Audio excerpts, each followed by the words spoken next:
অন্নকূটের আগের দিন গপুকে নিয়ে চলে গেছিলাম মামা বাড়িতে। আর এটা হচ্ছে অন্নকূটের দিন ভোরবেলা। আমি ঘুম থেকে উঠে গেছিলাম 5টার সময়, আর দিদা তো 3টার সময় ঘুম থেকে উঠে স্নান সেরে ভোগের রান্নার জন্য আয়োজন শুরুও করে দিয়েছিল।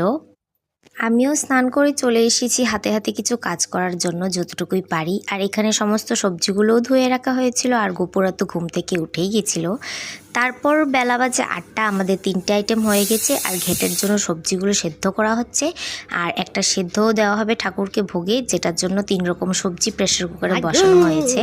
আমি ভিডিও করছিলাম বলে আমার মাসি আমাকে ঢাকাগুলো তুলে দিচ্ছিল দেখানোর জন্য। এখানে হয়েছিল কচুর শাক, বুটের ডাল আর শুক্তো দিয়ে মুগের ডাল।